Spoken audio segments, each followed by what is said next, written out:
Talking about technique, technique, like most things, follows fashion.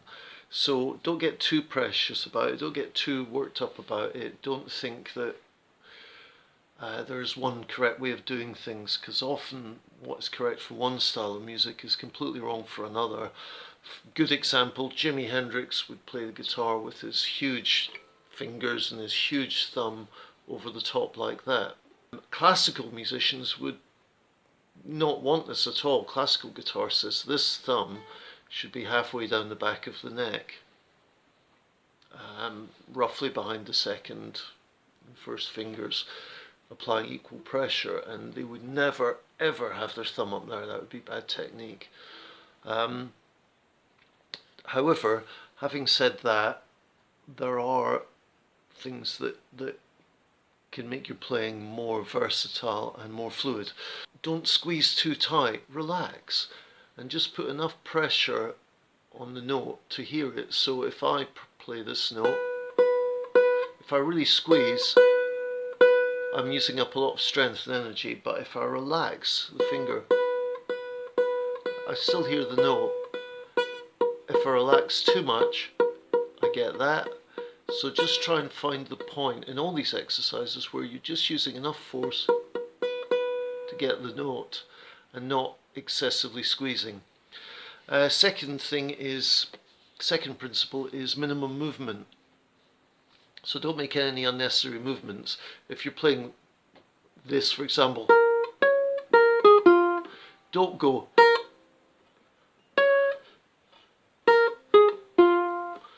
a lot of unnecessary hand movements. Just keep the fingers very close over the strings. Don't take them away like that. Just keep them close.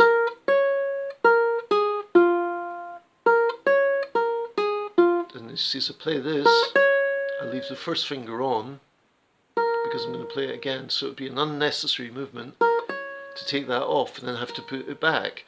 So just bear in mind two things.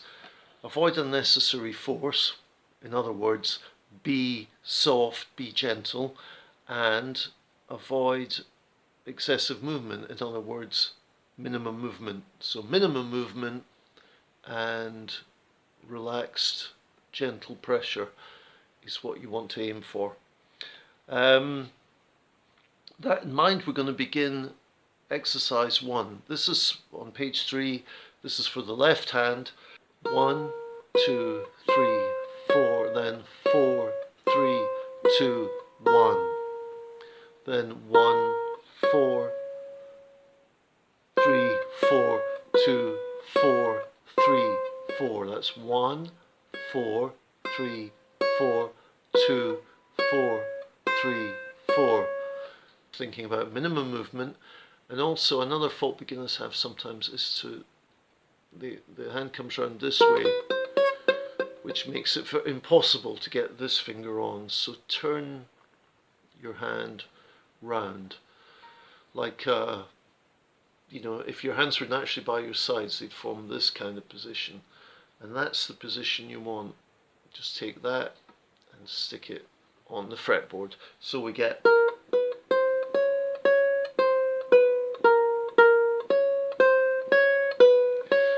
play really slow.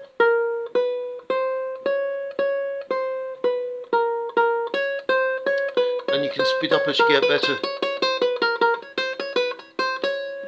and go to other strings.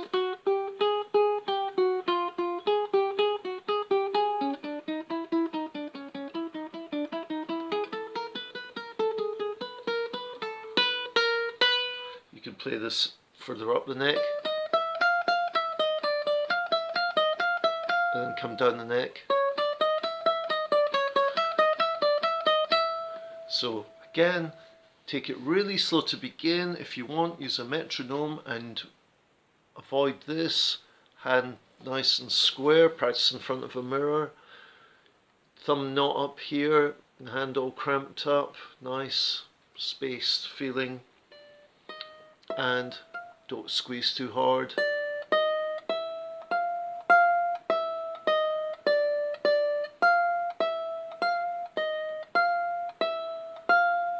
try and make each note sound nice and clear.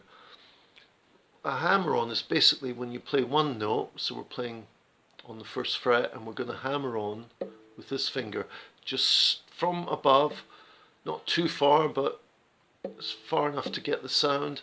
You're going to play the first note and hear the second note just by hammering this finger on. Then do it on the next string.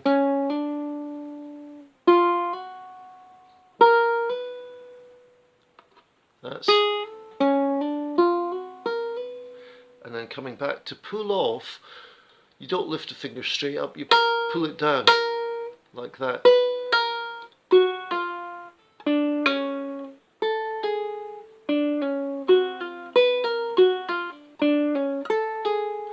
So you can vary it, but one way is to go down, hammering on, and come up, pulling off. And try and aim for a nice even sound, so both notes have the same volume and a nice even tempo, so they both have the same note length. I'm going to set this metronome at 60 and we're going to play each note on the beat. So here we are.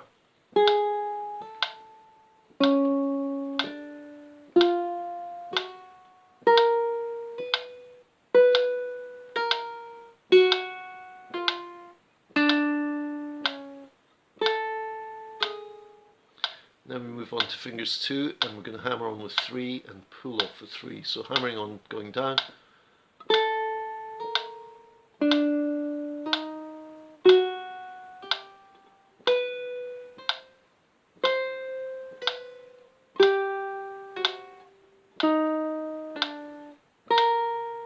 Then 3 and 4.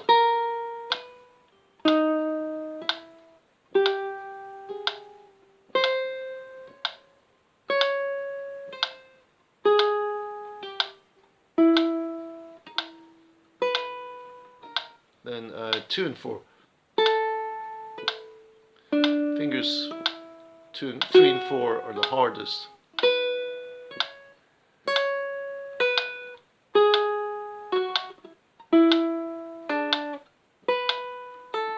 Then 1 and 4.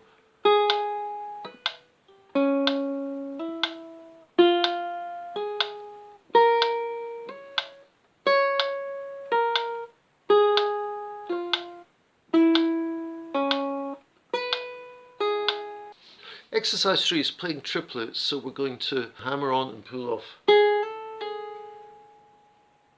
Then we're going to pull off from the second to the first and hammer on. Then hammer on and pull off.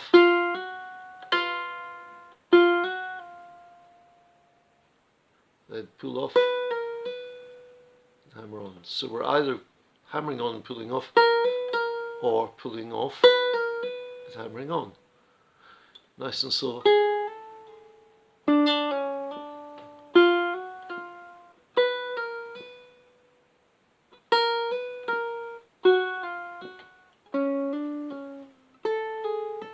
Then 2 and 3, which is harder.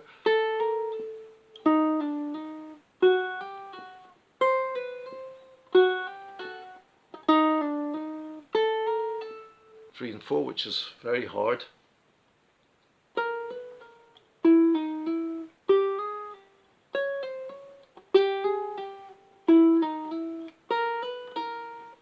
Two and 4.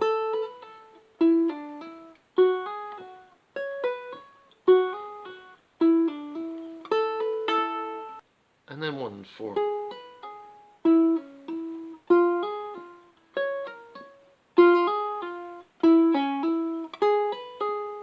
Then 1 and 3.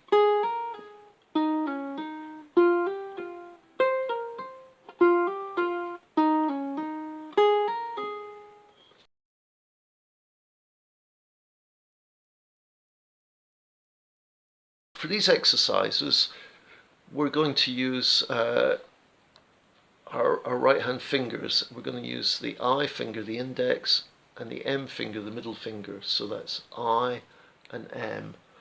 Now we're going to go down the strings, 4, 3, 2, 1, using I and then M.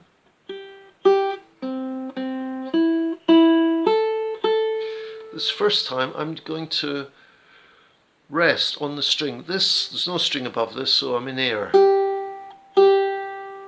And then when I move down, I'm going to rest on the 4th string. And when I move down, my thumb's going to come to, I try and keep my thumb 2 strings apart from my 1st finger.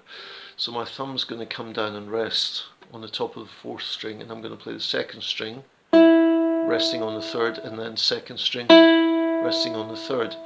Then I'm going to move the whole hand as a unit down again, so my thumb's resting on the 3rd string, play the 1st twice. So the whole thing becomes like this.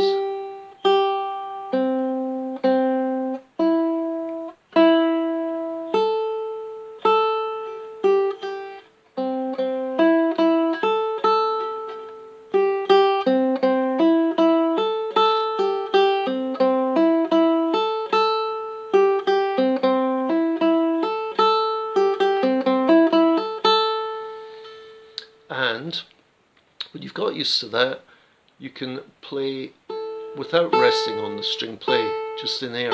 So we get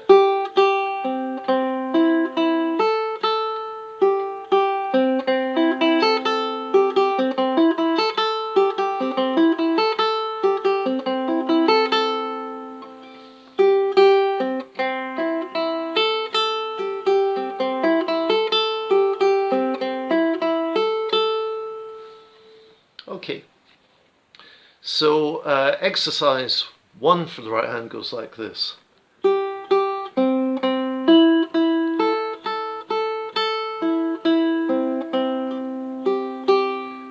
it's I, then M, I, M. I, M, I, M, I, M, I, M, I, M, I, M. I, M, I, M, I, M.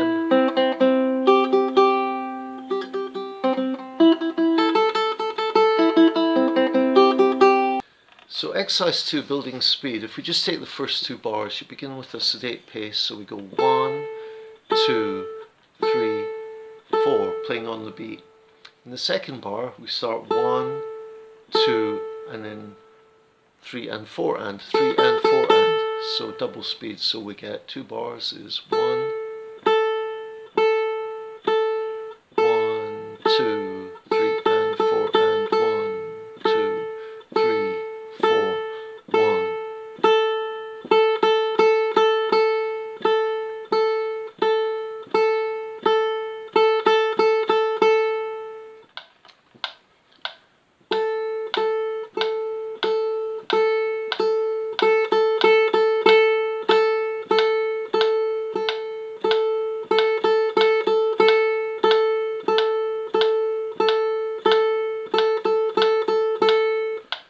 Okay, now the next 2 bars we slow again, 1, 2, 3, 4, and then we're going to try and cram 4 beats into one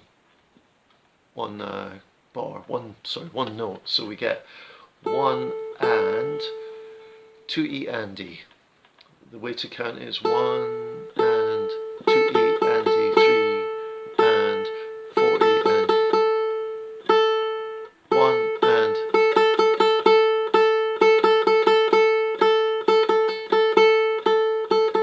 So with the metronome, we're just going to play bars 3 and 4 over and over in a loop.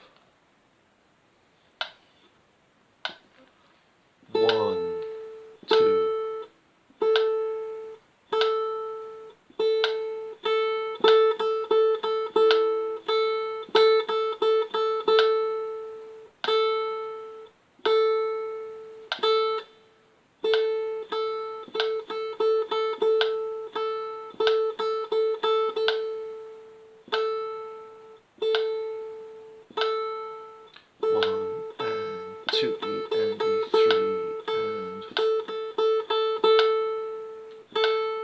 Now the full 4 bars together, we're going to play them twice.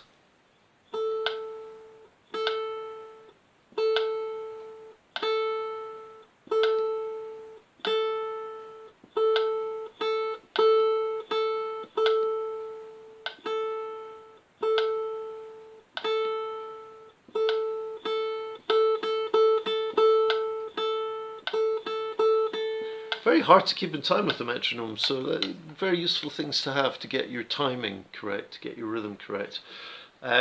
Once you can play at that speed, turn the metronome a bit faster, and just play it free. You can also just play it freehand like this. I'll try and play it without a metronome now.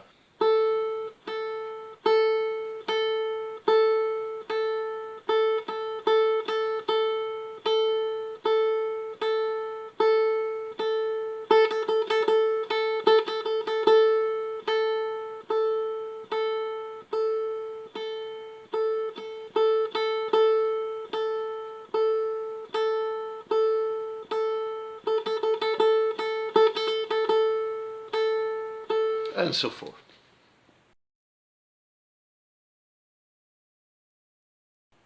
On to the swing rhythm.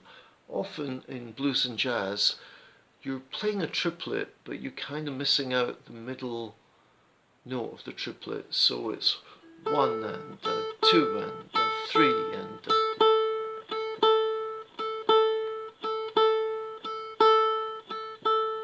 so if I play the whole thing, the whole exercise, it sounds like this.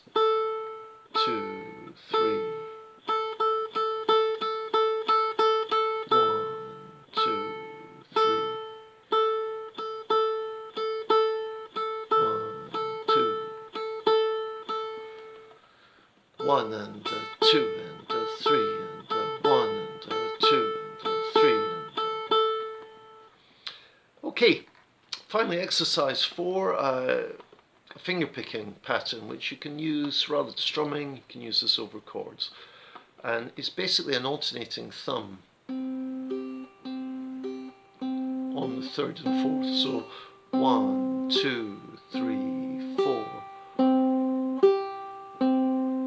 And while your thumb's doing that, your I and M fingers are filling in other notes on the 1st and 2nd string. Pinch the 3rd string, then the 2nd string, 4th string, and the 1st string. So it's P, I, P, M, P, I, P, M, 1 and 2 and 3 and 4.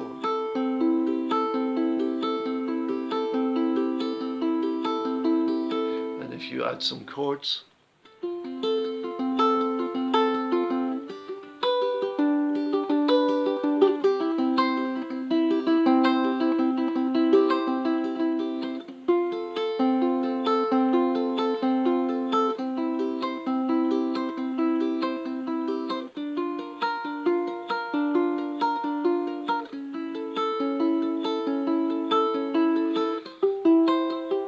now, sometimes I slip into playing the thumb there first. If you had a bass string here rather than the re-entrant G, you might have a G an octave lower, and then it's probably better to use the pattern when you start the thumb on this.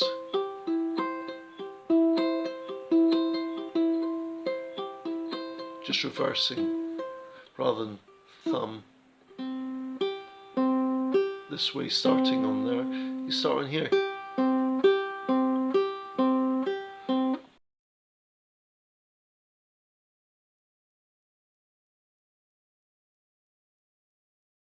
Page 5, exercise 5, is just a suggestion to practice any strumming pattern you've learned so far, and the boom chicka pattern is in book 1, and I'll post a link to it below. It's normally played with the thumb, but just for a bit of variety, I'm just going to play it with the first finger here. So if we hold down, we're going to go with the C chord, the F chord, and the G chord. C, F, and the G7th chord. So these are all very basic beginner's chords, so if you've played through book 1, you know these. Now boom is you're going to strike the bottom string here, the 4th string, and then you're going to strum down. We'll just use the first finger to strum down and then up.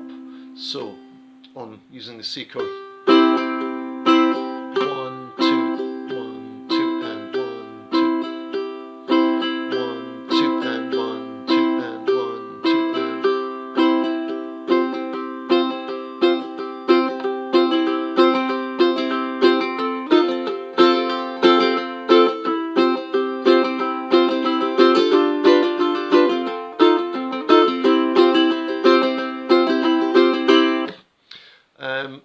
Little embellishments you can do.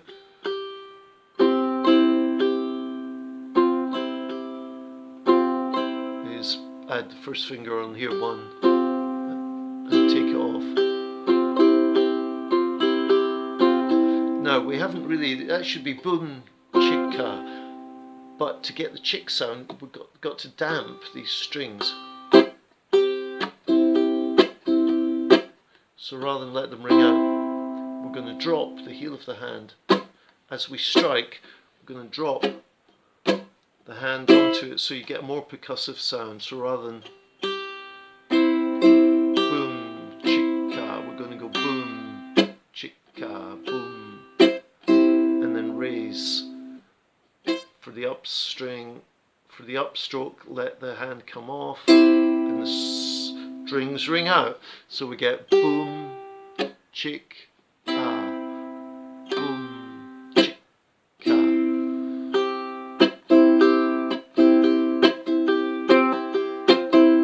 Now as we chick, you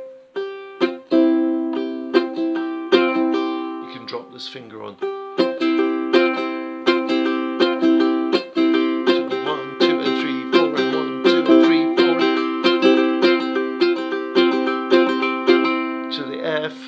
You can either play that open fourth string and hammer on with this,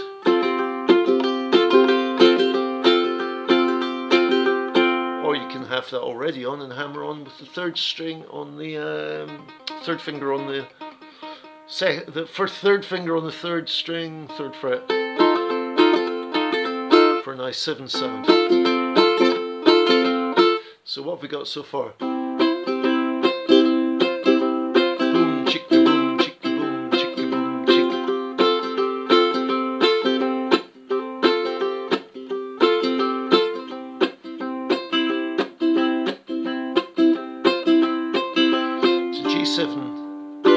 Hammer on the second, the second fret, first string, third finger, then F, then C. So letting them ring out, or with the more muted boom chicka sound.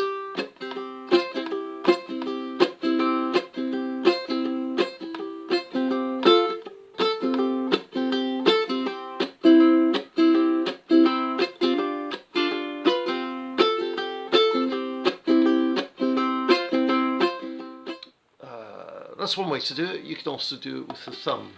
So go to the other video for that. That's everything. I think you don't need to do all these warm-up exercises every time. Maybe just do 1 or 2 for the left hand, 1 or 2 for the right hand. Maybe 10% of your practice should be that, no more. So if you play for an hour every day, say you do 6 minutes, okay, 10 minutes maximum. And then into whatever you really want to be playing, whatever song or piece you're working on. That's it. Hope that's helpful. Any questions, just put a comment below, and please stick and subscribe because that gets me more views. Thank you very much, and see you next time. Bye.